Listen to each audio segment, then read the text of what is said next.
વંદે ગુજરાત.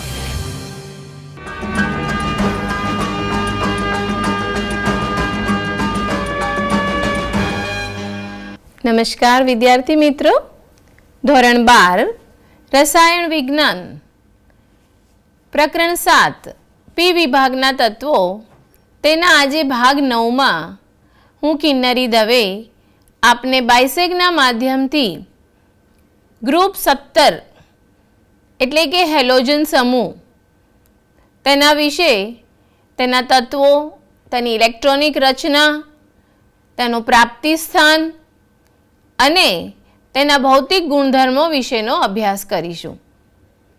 વિદ્યાર્થીઓ, ગ્રુપ 17 શરૂ કરીએ તે પહેલાં આપણે ભાગ 8ની અંદર ગ્રુપ 16ના તત્વો, જેમાં આપણે કોન્ટેક્ટ પ્રોસેસ એટલે કે સંપર્ક પદ્ધતિ, જે ઔદ્યોગિક પદ્ધતિ છે, રસાયણોનો રાજા સલ્ફ્યુરિક એસિડની બનાવટની, તેના ગુણધર્મો અને ઉપયોગો વિશે અભ્યાસ કર્યો હતો. તેની સાથે સાથે આપણે sulphur, alpha sulphur, beta sulphur, સફેદ અને કાળો અને તેનું સંક્રાંતિ તાપમાન, તેના વિશે પણ આપણે અભ્યાસ કર્યો હતો. અને S8 વલય અને S6 વલય, જેમાં S8 વલયનો આકાર ક્રાઉન જેવો એટલે કે મુગટ જેવો હોય છે, જ્યારે S6 વલય એનો આકાર ખુરશી જેવો હોય છે, વગેરે વિશેનો આપણે અભ્યાસ કર્યો હતો. અને ખૂબ જ અગત્યનો ટોપિક આપણે 16 ગ્રુપમાં જોયો હતો, તે હતો ઓક્સો એસિડ્સ, સલ્ફરના ઓક્સો એસિડ્સ. તો સમૂહ 17 શરૂ કરીએ એ પહેલાં વિદ્યાર્થીઓ, આપને હું ટેલિટોપ ઉપર એક વખત ઓક્સો એસિડ્સ તેના વિશે સમજાવી દઉં. તો ઝડપથી આપ પણ અગર જો નોટબુકમાં ગયા એપિસોડમાં આપણે હાજર ના હોઈએ અને ના જોયો હોય તો આ એપિસોડમાં તમે સમૂહ 17 શરૂ કરતા પહેલાં ઓક્સો એસિડ્સ ઓફ સલ્ફર તેની ટ્રીક આપ લખી લેશો. વિદ્યાર્થીઓ, સલ્ફરના ઓક્સો એસિડ્સ યાદ રાખવા માટે જો એક S હોય આપણી પાસે, એટલે કે જો એક જ S આવેલો હોય તો તેના માટે નિયમ પહેલો. આપણે સૌ જાણીએ છીએ તેમ સલ્ફર એ સમૂહ 16માં આવેલો છે, તેથી તે 2 ઇલેક્ટ્રોન મેળવી અને તટસ્થ રચના સમૂહ 18 જેવી પ્રાપ્ત કરે છે. એટલે સૌથી પહેલો નિયમ તો અહીંયા એ થશે વિદ્યાર્થીઓ કે આપની પાસે જે સલ્ફર છે તે સલ્ફર હાઇડ્રોજન સાથે 2 બોન્ડ બનાવશે, એટલે કે 2 હાઇડ્રોજનની સાથે જોડાશે. અહીં આપ જોઈ શકો છો તે પ્રમાણે આ H2SO4નું આપણે સ્ટ્રક્ચર દોરેલું છે. H2SO4માં એક જ S છે, એટલે આ S જે આપણો સેન્ટ્રલ એટમ છે તેની સાથે 2 હાઇડ્રોજન બંધ બનશે, એટલે કે OH બંધ એક આપણે જમણી બાજુ બતાવ્યો છે અને બીજો OH બંધ ડાબી બાજુ બતાવ્યો છે. ત્યારબાદ હવે જે સલ્ફરની વેલેન્સી બાકી રહી તે વેલેન્સ ઇલેક્ટ્રોન બાકીના ઓક્સિજનની સાથે ડબલ બોન્ડ બનાવશે. તો આ હતું આપણે પહેલો નિયમ કે જે H2SO4, સલ્ફ્યુરિક એસિડ, સલ્ફ્યુરસ એસિડ અથવા તો હાઇપોસલ્ફ્યુરસ એસિડ કે જેની અંદર માત્ર એક જ સલ્ફરનો અણુ આવેલ છે તેનું રચના ડ્રો કરવા માટે. હવે આપણે હાઇપોસલ્ફ્યુરસ કોને કહીશું અને પર સલ્ફ્યુરિક કોને કહીશું તેનો નિયમ એકવાર જોઈ જઈએ. વિદ્યાર્થી મિત્રો, અહીં H2SO4 એ આપણો મુખ્ય એસિડ છે, એટલે કે પેરેન્ટ એસિડ છે. આ પેરેન્ટ એસિડમાંથી આપણે એક ઓક્સિજન બાદ કરીએ, એટલે કે અહીં 4 ઓક્સિજનના આપણી પાસે અણુ છે, તેમાંથી આપણે એક ઓક્સિજન કાઢી લઈએ એટલે કે 3 ઓક્સિજન વધે. તો પેરેન્ટ એસિડમાંથી એક ઓક્સિજન ઓછો થતાં આપણને સલ્ફ્યુરસ, અહીં આપણે ઇક એસિડમાંથી અસ એસિડમાં એને ટ્રાન્સફર કરીએ છીએ. ઓક્સિજન એક ઓછો થયો એટલે ઈક હતું, ઈકમાંથી અસ થઈ ગયું.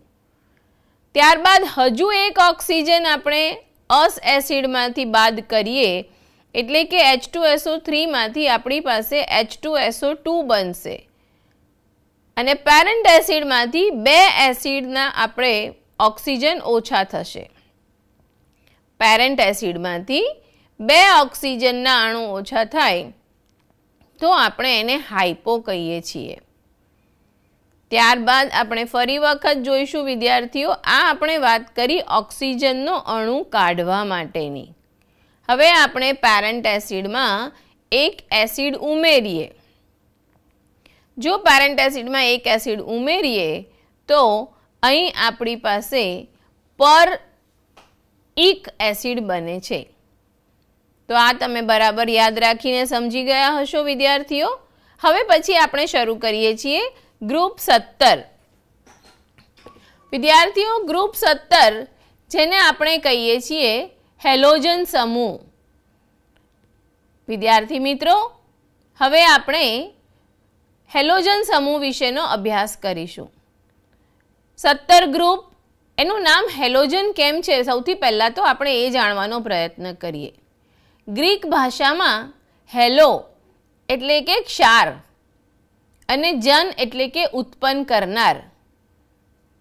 તો અહીં મોટાભાગના જે તત્વો છે એ તત્વો ક્ષાર ઉત્પન્ન કરનાર તત્વો છે અને તેથી તેનું નામ પડ્યું છે હેલોજન તત્વો. અને હવે આમ જો જોઈએ વિદ્યાર્થીઓ તો તેની બાજુમાં આવેલું ગ્રુપ 18 કે જે ઉમદા વાયુ નોબલ ગેસ તરીકે ઓળખાય છે, તેના જેવી ઇલેક્ટ્રોનિક રચના પ્રાપ્ત કરવા માટે આ તત્વોને માત્ર એક જ ઇલેક્ટ્રોનની જરૂર હોય છે.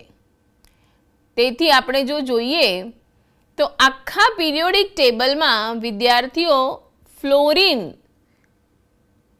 સમૂહ પી બ્લોકનું ગ્રુપ 17નું પહેલું તત્વ ફ્લોરિન, જેનો એટોમિક નંબર છે 9, તે હાઈલી ઇલેક્ટ્રોનેગેટિવ એલિમેન્ટ તરીકે ઓળખાય છે.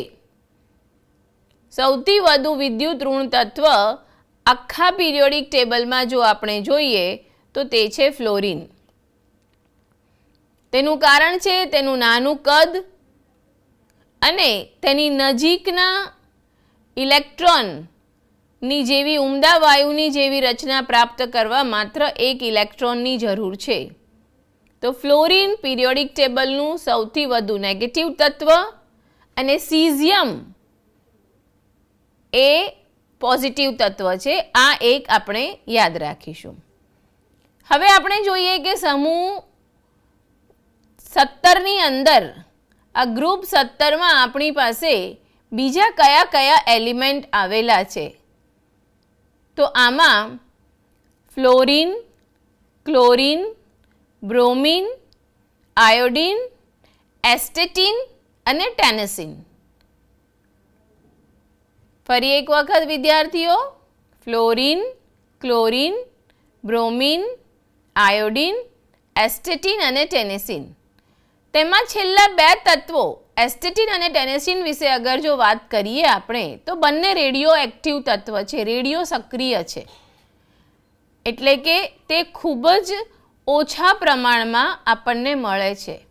અને એમાં પણ જો એસ્ટેટિન વિશે વાત કરીએ તો એસ્ટેટિન એ એક માનવ ઉત્પાદિત એટલે કે સિન્થેટિક તત્વ છે, સિન્થેટિક રેડિયો એક્ટિવ તત્વ છે, જે આજથી જો તમે 5 વર્ષ પહેલાંની NCERTની કે GSEBની કે કોઈપણ બુકમાંથી તમે પિરિયોડિક ટેબલ જોશો વિદ્યાર્થીઓ તો ત્યાં તમને પિરિયોડિક ટેબલમાં એસ્ટેટિનને પછી ટેનેસિનનું જગ્યા ખાલી દેખાશે. કારણ કે આ તત્વ શોધાયું નથી પણ વૈજ્ઞાનિકોએ બનાવેલ છે. તો હવે વાત કરીએ આ તત્વનો પરમાણુ ક્રમાંક કેટલો અને આપણા હેલોજન તત્વના ઇલેક્ટ્રોનિક રચના વિશે. આપને હું ટેબલટોપ ઉપર સમજાવવાનો પ્રયત્ન કરીશ વિદ્યાર્થીઓ.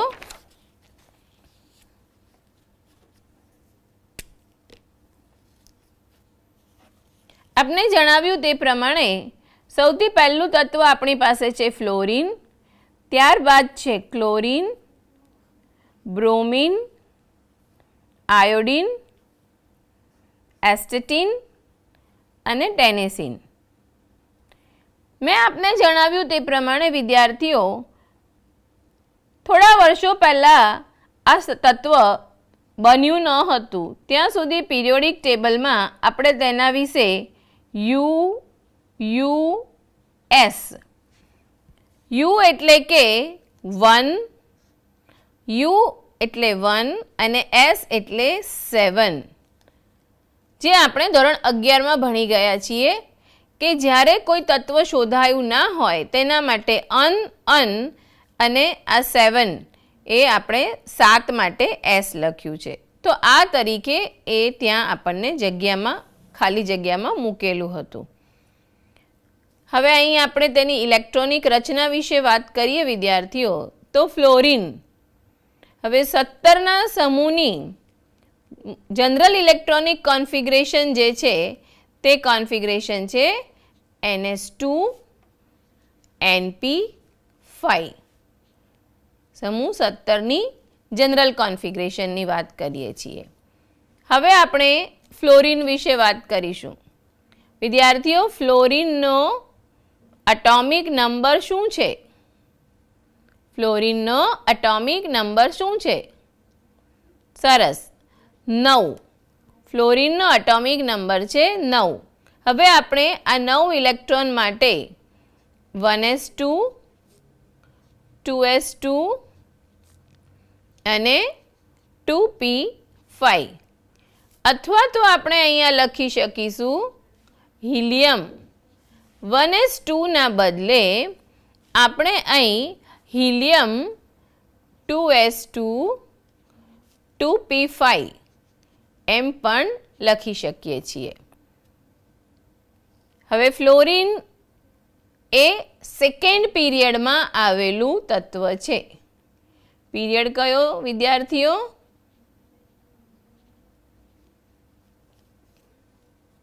Second period. હવે ત્યારબાદ આપણે ક્લોરિન માટે જઈએ તો ક્લોરિન છે એ થર્ડ પીરિયડમાં આવેલું છે.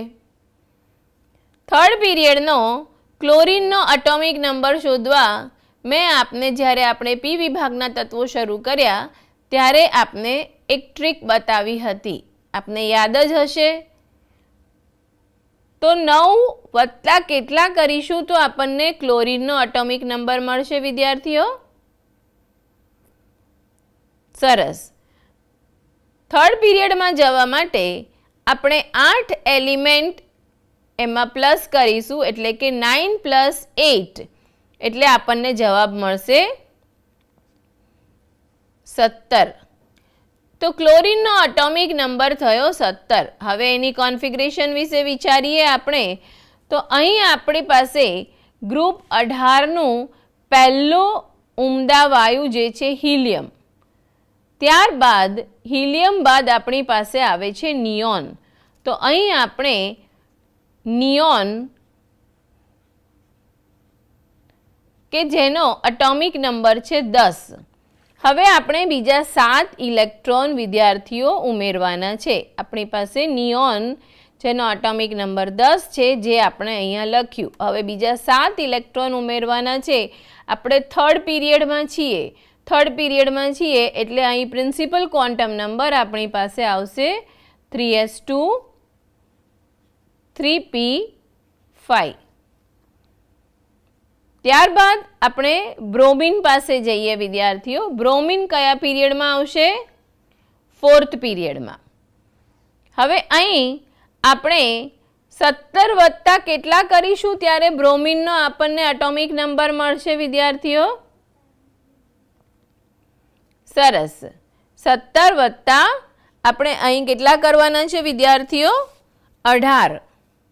તો 17 વત્તા 18 કરીશું એટલે આપણને આનો બ્રોમિનનો એટોમિક નંબર મળશે.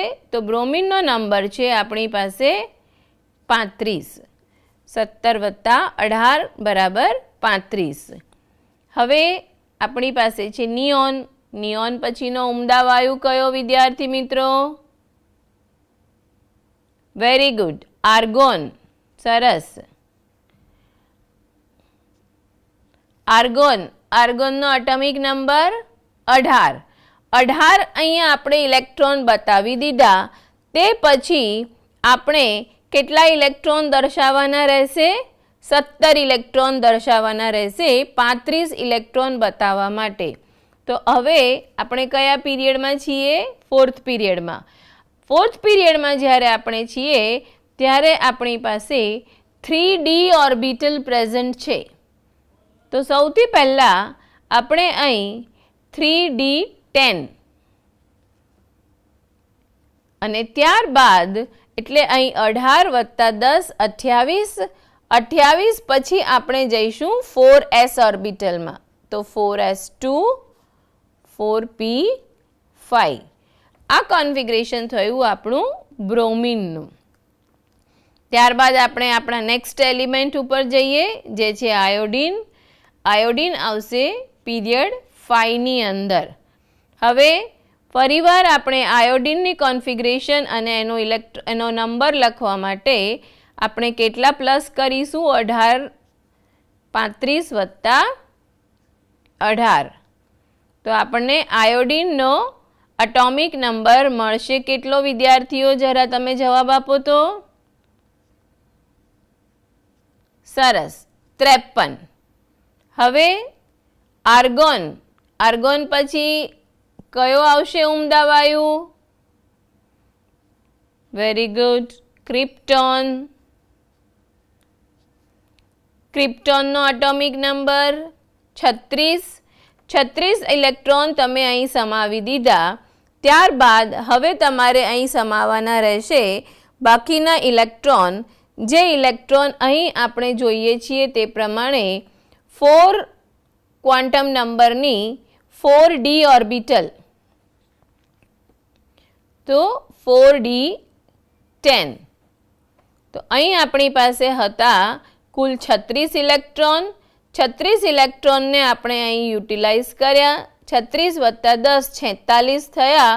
અને હવે બાકીના જે ઇલેક્ટ્રોન આપણે 53માંથી કરવાના છે તે આવશે આપણી 5 ક્વોન્ટમ નંબરની 5s2 અને 5p5 ઓર્બિટલની અંદર. તો અહીં આપ જોઈ શકો છો વિદ્યાર્થીઓ, મેં આપને જણાવ્યું તે પ્રમાણે કે સમૂહ 17ના તત્વોનું જનરલ કોન્ફિગરેશન છે NS2NP5. અહીં આપ દરેક જગ્યાએ 3s2 3p5, 4s2 4p5, 5s2 5p5 અને આ જ પ્રમાણે આપણે એસ્ટેટિન અને ટેનેસ્ટીન વિશે પણ જાણી શકીએ છીએ. આ બંને તત્વો મેં આપને જણાવ્યા તે પ્રમાણે રેડિયો એક્ટિવ તત્વ છે, રેડિયો સક્રિય તત્વ છે.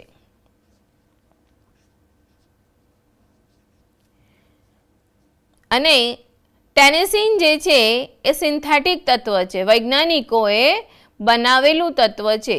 તો વિદ્યાર્થીઓ આની હાફ લાઈફ એટલે શું વિદ્યાર્થીઓ આપ જાણો છો? હાફ લાઈફ ટેનેસીનની છે મિલિસેકન્ડમાં. મિલિસેકન્ડ. વિદ્યાર્થીઓ હાફ લાઈફ એટલે શું તેના વિશે હું આપને જણાવી દઉં. આપ સૌ જાણો છો કે દરેક પદાર્થ જે છે એ મોટા ભાગે આ બધા તત્વો પાણીમાંથી અથવા તો જમીનની અંદરથી મળે છે. અને ટેનેસીન એ વૈજ્ઞાનિકોએ બનાવેલું રેડિયો એક્ટિવ તત્વ છે. તો વિદ્યાર્થીઓ હાફ લાઈફનો અર્થ એવો થાય છે કે ધારો કે આપણી પાસે 1 કિલો જેટલું ટેનેસીન છે. તો 1 કિલો ટેનેસીનમાંથી અડધું ટેનેસીન કન્ઝ્યુમ થઈ જવાનું સમય કેટલો છે? તો એ છે મિલિસેકન્ડ. એટલે કે 1 કિલો ટેનેસીનમાંથી 500 ગ્રામ ટેનેસીન ક્યારે બચશે? Within a millisecond. એટલે કે 1 સેકન્ડના 1000માં ભાગની અંદર આ ટેનેસીન વપરાઈ જાય છે. તો આ થયું એનો હાફ લાઈફ પીરિયડ. વિદ્યાર્થીઓ ઇલેક્ટ્રોનિક રચના વિશે આપ જાણી ગયા, આપને યાદ પણ આવી ગયું. આ જ રીતે આપ ગ્રુપ 15 અથવા ગ્રુપ 16 તેના કોઈ પણ તત્વની ઇલેક્ટ્રોનિક રચના અથવા તે કયા પીરિયડમાં કયા ગ્રુપમાં આવેલું છે તેના વિશે જો કોઈ પણ આપણને બહુવિકલ્પી પ્રશ્નમાં પૂછવામાં આવે તો આપ એનો જવાબ સરળતાથી લખી શકશો. હવે આપણે જોઈએ આ હેલોજન તત્વના પ્રાપ્તિ સ્થાન વિશે. તો સૌથી પહેલું તત્વ આપણી પાસે છે વિદ્યાર્થીઓ ફ્લોરિન. ફ્લોરિન મોટા ભાગે આપણે જાણીએ છીએ તે પ્રમાણે નદીના પાણીમાંથી ક્યાંક ફ્લોરિન જે છે એ દાંતમાં, કોઈ વખત વનસ્પતિમાંથી પણ મળી આવે છે, પણ સૌથી વધારે પ્રમાણમાં ફ્લોરિન તેના બે ક્ષાર, એક ક્રેયોલાઇટ અને એક ફેલ્સ્પાર એટલે કે Na3Al(F6) ક્રેયોલાઇટ, ફેલ્સ્પાર એટલે CaF2, તેમાંથી મોટે ભાગે ફ્લોરિન મળે છે. આ સિવાયનું ફ્લોરિન પ્રાણીમાં, હાડકામાં, દાંતમાં, ક્યાંક નદીના પાણીની અંદર અને જમીનમાંથી મળી આવે છે. ત્યારબાદ આપણે વિચારીએ આયોડિન વિશે. વિદ્યાર્થીઓ આપ સૌ જાણો છો કે આયોડિનયુક્ત નમક ખાવું જોઈએ, આયોડિનયુક્ત મીઠું ખાવું જોઈએ તેવી જાહેરાત આપ સૌ ટીવીમાં જોઈ રહ્યા છો. અને આયોડિનની ઉણપથી ગોઈટર જેવો રોગ થાય છે. તો આ આયોડિન મુખ્યત્વે ચાઇલ્ડ સોલ્ટ પીટર એટલે કે NaNO3 સોડિયમ નાઇટ્રેટ, જેનું કોમન નામ છે ચિલ સોલ્ટ પીટર, NaNO3 એની ફોર્મ્યુલા છે અને આપણે રાસાયણિક નામ સોડિયમ નાઇટ્રેટ, તેની અંદરથી આપણને આયોડિન મળી રહે છે. હવે વિદ્યાર્થીઓ જોવાની વાત એમ છે કે NaNO3માં ક્યાંય આપણે આયોડિન ફોર્મ્યુલામાં તો બોલતા જ નથી, પણ આમાં આપણને NaI સ્વરૂપે થોડા પ્રમાણમાં એટલે કે સોડિયમ આયોડાઇડ સ્વરૂપે આયોડિન રહેલું હોય છે ચેલ સોલ્ટ પીટરની અંદર. તો આ હતા ફ્લોરિન અને આયોડિનના પ્રાપ્તિ સ્થાનો. ત્યારબાદ આપણે જોઈએ ક્લોરિન, બ્રોમિન. મોટે ભાગે ક્લોરિન અને બ્રોમિન, આપણે ક્લોરિન વિશે તો જાણીએ છીએ, સોડિયમ ક્લોરાઇડ એટલે કે મીઠું.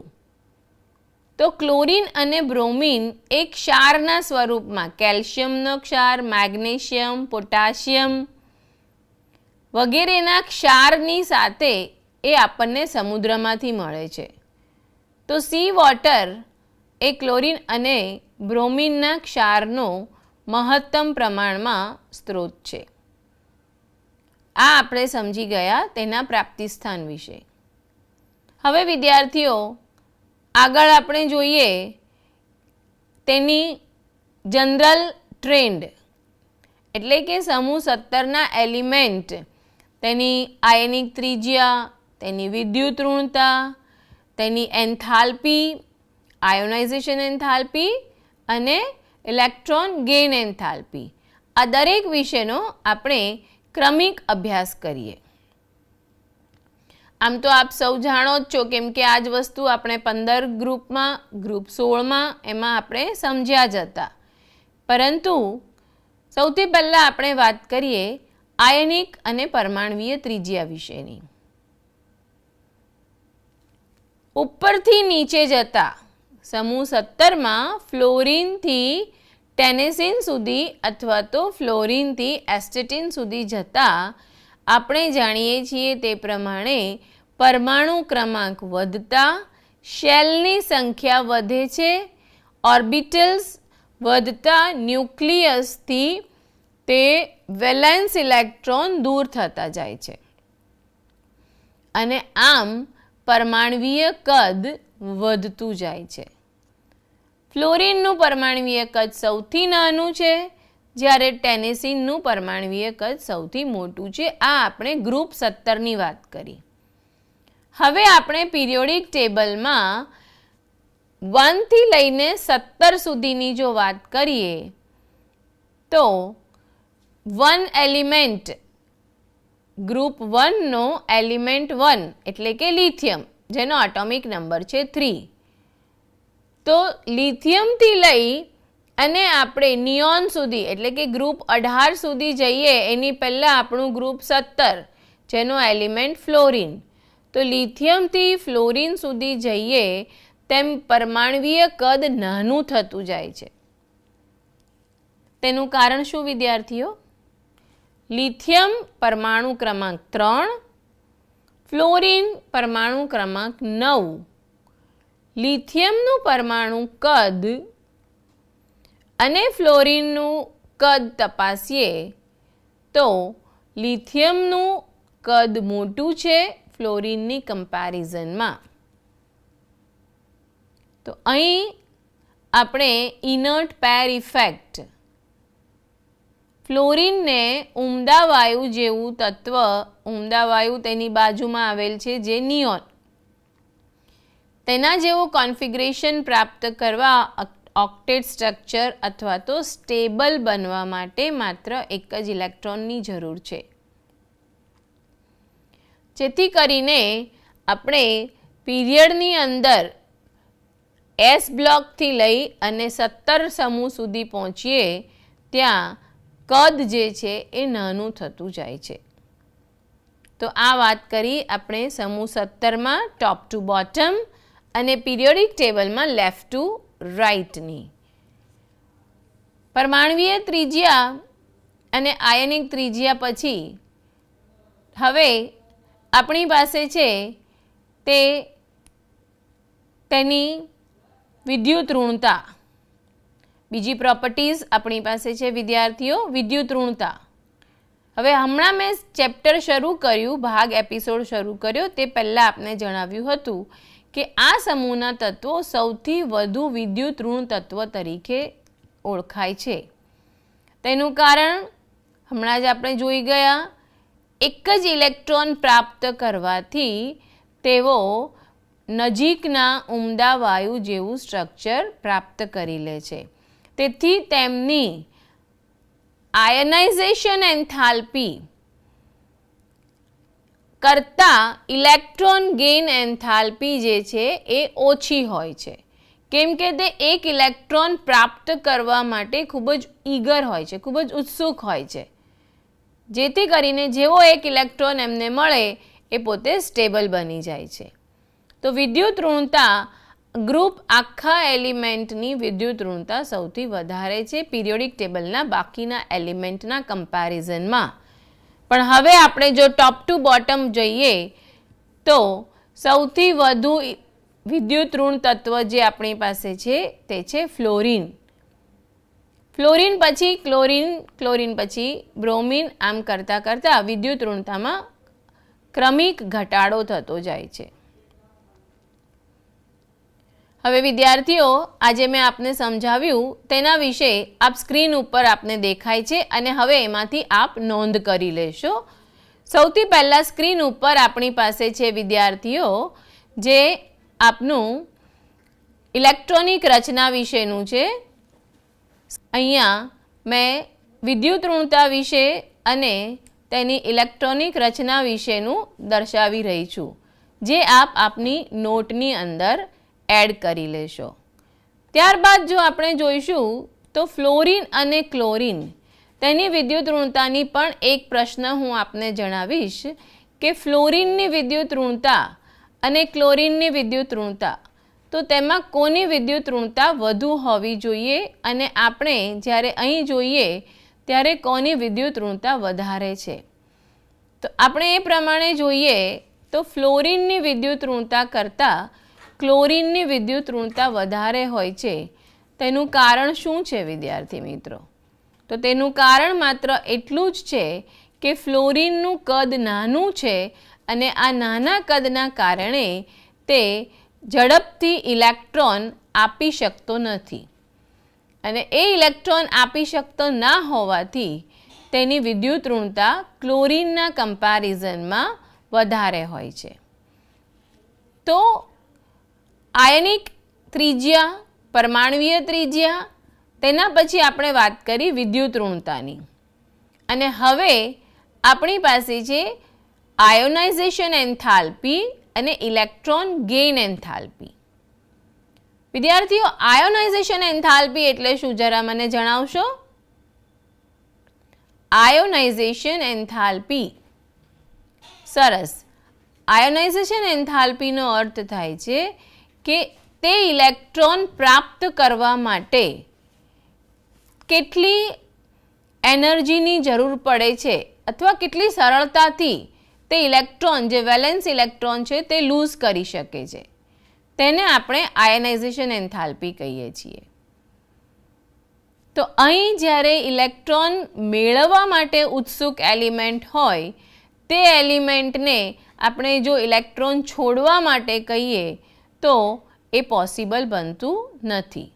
તેથી સમૂહ 17ના તત્વોની આયોનાઇઝેશન એન્થાલ્પી એ ઋણ હોય છે, નેગેટિવ હોય છે. હવે આપને સ્ક્રીન ઉપર હું આ દર્શાવવાનો પ્રયત્ન કરું છું. ટીવી સ્ક્રીન ઉપર આપ જોઈ શકો છો વિદ્યાર્થીઓ કે આપણે જે સમજ્યા તે કે ફ્લોરિન, ક્લોરીન, બ્રોમિન, આયોડિન, એસ્ટેટિન અને ટેનેસિન, જેને ગ્રીક ભાષામાં હેલો એટલે કે ક્ષાર અને જેનસ એટલે કે ઉત્પન્ન કરવું, ક્ષાર ઉત્પન્ન કરનાર તત્વો કહીએ છીએ. ત્યારબાદ મેં આપને જણાવ્યું એસ્ટેટિન અને ટેનેસિન એ રેડિયો સક્રિય તત્વ છે, જેમાં ટેનેસિનની સંજ્ઞા છે TS, તેનો પરમાણુવીય ક્રમાંક છે 117 અને આપણે ઇલેક્ટ્રોનિક રચના, જો ટેનેસિનની ઇલેક્ટ્રોનિક રચના જોઈએ, મેં આપને આયોડિન સુધીની રચના બતાવી દીધી. એસ્ટેટિનની ઇલેક્ટ્રોનિક રચના આપની જાતે લખવાનો પ્રયત્ન કરશો. અહીં આપણે ટેનેસિનની રચના 117 ઇલેક્ટ્રોન છે. અહીં આપણી પાસે રેડોન અને રેડોન પછી આપણે જ્યારે 6th પીરિયડમાંથી 7th પીરિયડમાં જઈશું તો અહીંયા આપણી પાસે 5F, 6D10, 7S2 અને 7P5 આ ઇલેક્ટ્રોનિક રચના થઈ ટેનેસિનની. તેનો અર્ધ આયુષ્ય સમય મિલિસેકન્ડ છે. આપણે પ્રાપ્તિ સ્થાન જોયું, મેં આપને જણાવ્યું તે પ્રમાણે કે ફ્લોરિન જમીનમાં, નદીના પાણીમાં, વનસ્પતિમાં, પ્રાણીના હાડકાં તથા દાંતમાં આવેલું હોય છે. ઉપરાંત સમુદ્રના પાણીમાં સોડિયમ, પોટેશિયમ, મેગ્નેશિયમ અને કેલ્શિયમના ક્લોરાઇડ અને બ્રોમાઇડ જેવા ક્ષારના સ્વરૂપે રહેલા હોય છે. થોડા પ્રમાણમાં આયોડાઇડ પણ હોય છે. લખી લીધું વિદ્યાર્થીઓ? ખાસ ટેનેસિન વિશે આપણે યાદ રાખીશું.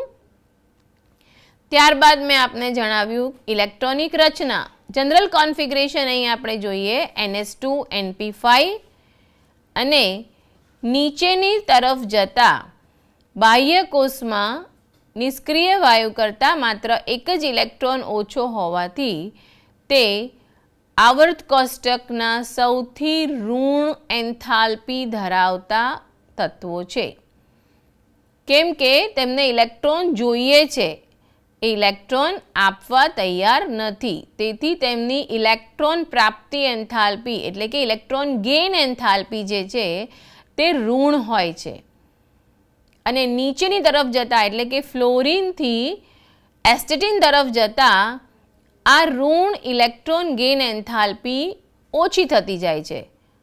એટલે કે જો સૌથી પહેલું આપણું તત્વ ફ્લોરિન, ફ્લોરિનની ઇલેક્ટ્રોન ગેઇન એન્થાલ્પી જો -500 હોય તો આપણે જ્યારે નીચે જઈએ એટલે કે આયોડિન તરફ કે ટેનેસિન તરફ જઈએ તો તે -500ના બદલે -300 એમ ક્રમે ક્રમે ઓછી થતી જાય. નેગેટિવ રહે પણ તે નંબર એનો ઘટતો જાય.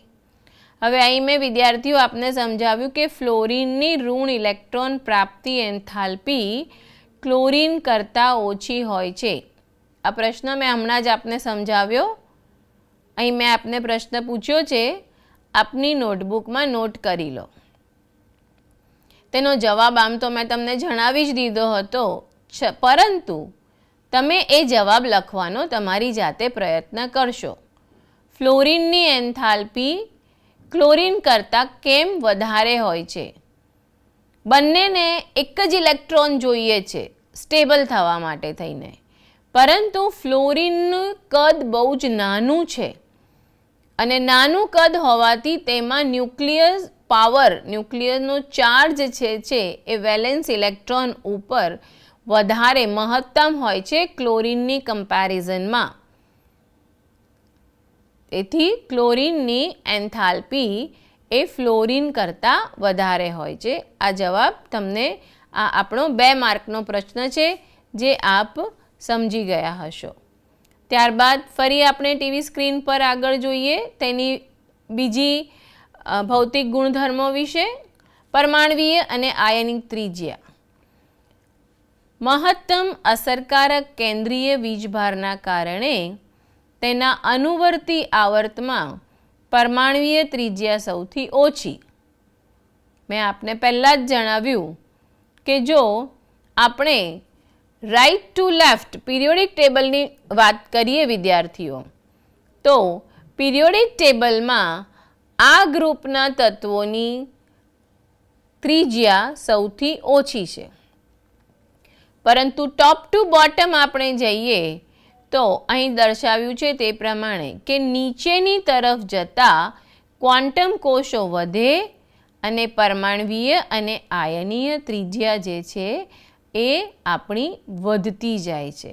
એટલે કે ટોપ ટુ બોટમ સાઇઝ ઇન્ક્રીઝ થાય, જે આપ અહીં સમજી ગયા છો. ત્યારબાદ આપણે વાત કરીએ આયનીકરણ એન્થાલ્પીની. આયનીકરણ એન્થાલ્પી એટલે કે ઇલેક્ટ્રોન ગુમાવવાનું વલણ. તો હવે અહીં ઇલેક્ટ્રોન ગુમાવવાનું વલણ ઓછું છે અને તેથી તેમની આયનીકરણ એન્થાલ્પી વધારે છે. આ તત્વના ઇલેક્ટ્રોન લેવા માટે ઉત્સુક છે, તેથી તે ગુમાવવાના તો છે જ નહીં, કેમ કે માત્ર તેમને એક જ ઇલેક્ટ્રોન જોઈએ છે અને તમે એની પાસેથી એક ઇલેક્ટ્રોન માંગો છો. તો વિદ્યાર્થીઓ, જ્યારે એને એક જ ઇલેક્ટ્રોનની જરૂર છે ઉમદા તત્વ જેવું સ્ટ્રક્ચર મેળવવા માટે, તો તે રાજી નહીં થાય એની પાસેનો વેલેન્સ ઇલેક્ટ્રોન આપવા માટે, અને તેથી અહીં ઇલેક્ટ્રોન ગુમાવવાનું વલણ ઓછું છે અને તેથી તેમની આયનીકરણ એન્થાલ્પી વધારે હોય છે. હવે અહીં આપણે જોઈએ ટોપ ટુ બોટમ, નીચેની તરફ જતાં પરમાણવીય કદ વધે અને તેથી આયનીકરણ એન્થાલ્પી ઘટે. એટલે કે નીચેની તરફ જતાં તેના કોષોની સંખ્યા વધતી જાય છે. કોષોની સંખ્યા વધતાં તે ઇલેક્ટ્રોન એ વેલેન્સ ઇલેક્ટ્રોન ન્યુક્લિયસના પાવરથી દૂર થતો જાય છે. જેવો તે ન્યુક્લિયસના પાવરથી દૂર જાય તે ઇલેક્ટ્રોન ખૂબ જ ઝડપથી તે પાવર ગેઇન કરીને ઇલેક્ટ્રોન મેળવી લે છે. એટલે નીચેની તરફ જતાં આપણે આ ટ્રેન્ડ જે જોયો તે પ્રમાણે તે ઘટતો જાય છે. ફરી આપ સ્ક્રીન ઉપરથી નોટ ડાઉન કરશો વિદ્યાર્થીઓ કે આ ત્યાર બધી આપણે જોઈએ છીએ કે નીચે જતાં ઇલેક્ટ્રોન પ્રાપ્તિ એન્થાલ્પી ઓછી ઋણ થતી જાય. મેં આપને સૌથી પહેલાં જણાવી દીધું કે ફ્લોરિનની ઇલેક્ટ્રોન પ્રાપ્તિ એન્થાલ્પી તેના કરતાં વધારે ક્લોરીનની છે.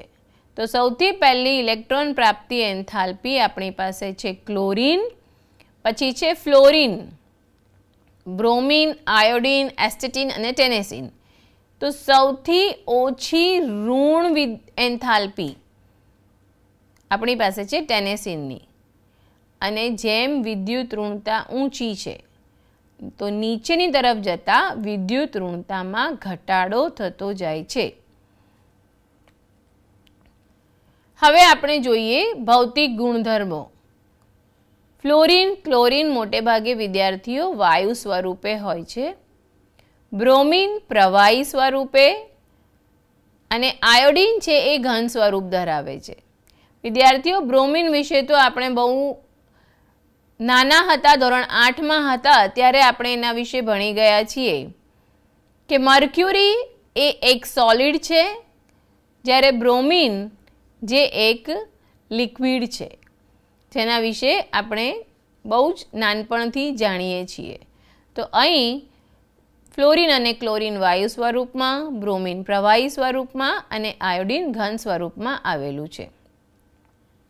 મોટા ભાગે આ બધા જ તત્વો રંગીન હોય છે, એટલે કે એમની પાસે એક એમનો પોતાનો કલર હોય છે.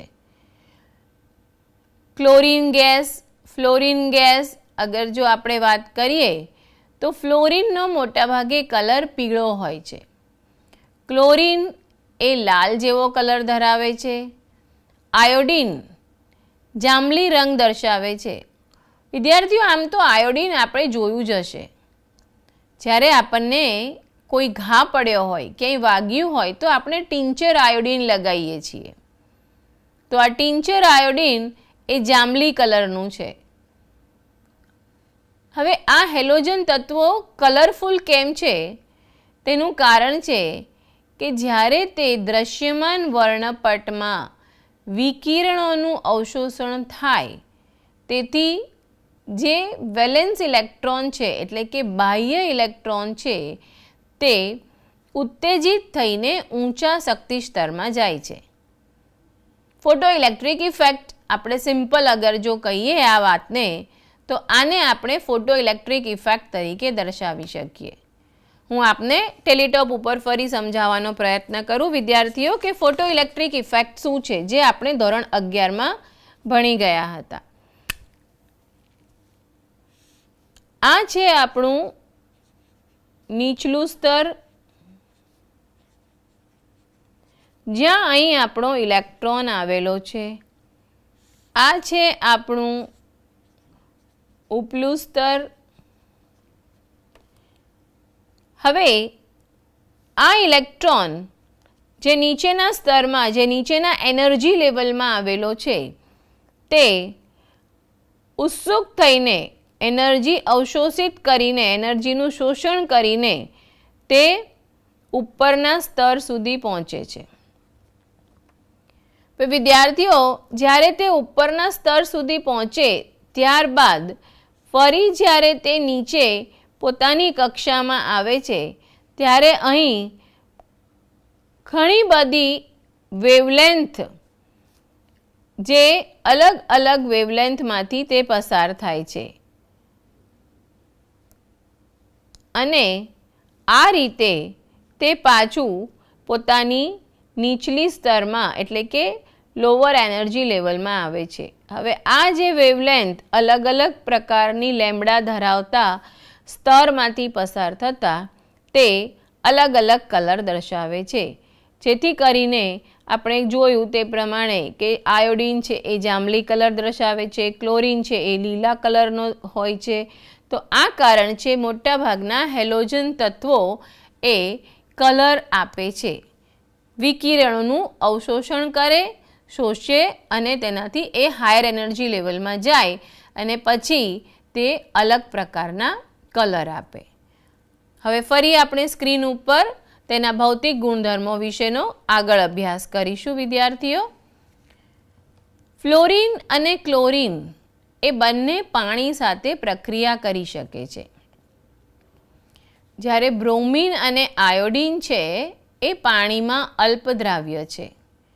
એટલે કે ફ્લોરિન અને ક્લોરિન આપણે આગળ જોયું તે પ્રમાણે બંને વાયુ સ્વરૂપમાં છે અને વાયુ સ્વરૂપમાં હોવાથી તે બંને પાણી સાથે પ્રક્રિયા કરે છે. ત્યારબાદ બ્રોમિન અને આયોડિન એ પાણીમાં અલ્પદ્રાવ્ય છે, પરંતુ પાણીમાં અલ્પદ્રાવ્ય છે પરંતુ કેટલાક એવા ઓર્ગેનિક સંયોજનો કે જે હાઇડ્રોકાર્બન સંયોજન કહેવાય છે, જેમાં છે કાર્બન ટેટ્રાક્લોરાઇડ, કાર્બન ડાયસલ્ફાઇડ અને હાઇડ્રોકાર્બનના સંયોજનોમાં તે દ્રાવ્ય થઈને રંગીન દ્રાવણ આપે છે. વિદ્યાર્થીઓ, આ વાત નોંધી લેશો. ફ્લોરિન અને ક્લોરિન તો પાણી સાથે પ્રક્રિયા કરે છે, એટલે કે તે પાણીમાં દ્રાવ્ય છે. આપ સૌ જાણીએ છીએ HCl હાઇડ્રોક્લોરિક એસિડ, જે ખૂબ જ સ્ટ્રોંગ એસિડ તરીકે H2SO4, HNO3 અને HCl, તો એમાં HClને આપણે સાંદ્ર એસિડની ગણતરીમાં લઈ શકીએ છીએ. તો આપણને યાદ રહી ગયું કે ક્લોરિન પાણીમાં દ્રાવ્ય છે અથવા તો પાણી સાથે પ્રક્રિયા કરી શકે છે. બ્રોમિન અને આયોડિન એ અલ્પ દ્રાવ્ય છે, પરંતુ તે chloroform, carbon tetrachloride, carbon disulphide અને હાઇડ્રોકાર્બન જેવા સંયોજનોમાં દ્રાવ્ય છે અને તે દ્રાવ્ય થઈને તેનો કોઈક બીજા કલરનું રંગીન દ્રાવણ આપે છે. આપણે આગળની સ્લાઇડમાં જોયું હતું વિદ્યાર્થીઓ કે ફ્લોરિનનો કલર પીળો છે, ક્લોરિનનો લાલ છે અને આયોડિનનો જાંબલી છે. તો જ્યારે આ આયોડિન એ ક્લોરોફોર્મ અથવા તો કાર્બન ટેટ્રાક્લોરાઇડ કે કોઈપણ હાઇડ્રોકાર્બનના સંયોજનોમાં દ્રાવ્ય થાય ત્યારે તે પોતાના જાંબલી કલરનું અહીં બીજા કલરમાં રૂપાંતર કરીને બીજું રંગીન દ્રાવણ આપે છે. આ હતા એના ભૌતિક ગુણધર્મો. હવે આપણે આગળ અભ્યાસ કરીએ રાસાયણિક ગુણધર્મો વિશે. સમૂહ 17ના ઓક્સિડેશન અવસ્થા વિશે આપણે જોઈએ તો ઓક્સિડેશન અવસ્થા એટલે શું વિદ્યાર્થી મિત્રો? ઓક્સિડેશન અવસ્થા એટલે કે તેની વેલેન્સ ઇલેક્ટ્રોનની ઇલેક્ટ્રોન પ્રાપ્ત કરવાની ક્ષમતા. તો અહીં આપણે જોઈએ છીએ કે આ સમૂહના તત્વો મોટે ભાગે એક જ ઇલેક્ટ્રોનની જરૂર હોવાથી તેઓ -1 ચાર્જ ધરાવે છે. Cl-, F-, Br-, એટલે કે આ સમૂહના તત્વોની મુખ્ય ઓક્સિડેશન અવસ્થા છે -1. પરંતુ આપણે આગળ પણ જોઈ ગયા હતા વિદ્યાર્થીઓ કે જેમ જેમ સમૂહમાં નીચે જતા જઈએ તેમ તેમ -2 ડિજિટ એની ઓક્સિડેશન અવસ્થામાં ઘટાડો થતો જાય છે અને જે હાયર ઓક્સિડેશન સ્ટેટ છે તેમાં નીચેના ક્રમે આવેલા તત્વો એ વધુ સ્ટેબલ હોય છે. એટલે કે સૌથી પહેલું તત્વ જો આપણે જોઈએ તો તે છે આપણી પાસે ફ્લોરિન. તો ફ્લોરિનની ઓક્સિડેશન અવસ્થા થઈ -1, પણ ત્યાર પછીના તત્વો જે છે એ +1, +3, +5 અને +7 સુધીની ઓક્સિડેશન અવસ્થા પણ દર્શાવી શકે છે. વિદ્યાર્થીઓ અહીં આપને એમ થશે કે આ વિદ્યુત ઋણ પૂરા પિરિયોડિક ટેબલમાં એક બાજુ આપણે વાત કરીએ છીએ કે સમૂહ 17ના તત્વો એ હાઈલી ઇલેક્ટ્રોનેગેટિવ એલિમેન્ટ છે, તો તેમનું ઓક્સિડેશન આંક +1, +3, +5 કેવી રીતે હોઈ શકે? તેનું જનરલ કોન્ફિગરેશન કેટલું છે વિદ્યાર્થીઓ? સમૂહ 17ના તત્વોનું જનરલ કોન્ફિગરેશન છે NH2NP5. તો +5 કેવી રીતે હોઈ શકે એ સમજાવું પહેલાં આપને. -1 તો આપ સૌ જાણો જ છો. +5 એટલે કે પી શેલની અંદર આવેલા 5 ઇલેક્ટ્રોન છોડીને તેઓ NH2 એટલે કે એસ શેલમાં આવેલા 2 ઇલેક્ટ્રોનથી તેઓ સ્ટેબલ સ્ટ્રક્ચર પ્રાપ્ત કરી શકે છે. તો આ થયો ઓક્સિડેશન નંબર +5 વિશે. ત્યારબાદ +2 એટલે કે 5 અને 2 એસના 2 એટલે કે ટોટલ થયા 7. 7 ઇલેક્ટ્રોન એટલે કે એસ શેલના 2 અને પી શેલના 5, 7 ઇલેક્ટ્રોન આપીને પણ તેઓ +7ની ઓક્સિડેશન અવસ્થા પ્રાપ્ત કરી શકે છે.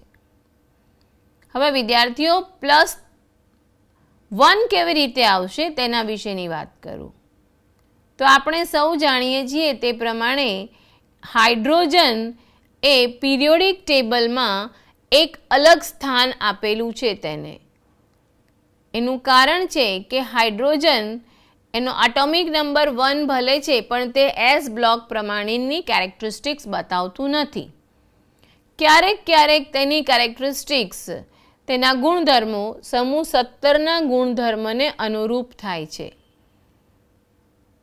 એટલે કે HCl આપણું બહુ સરસ પોલર સોલ્વન્ટ, એ પોલર આપણી પાસે પોલર એલિમેન્ટ છે H+ અને Cl-. તો અહીં આપણે જોઈએ કે તેનો ઓક્સિડેશન નંબર હોય છે +1.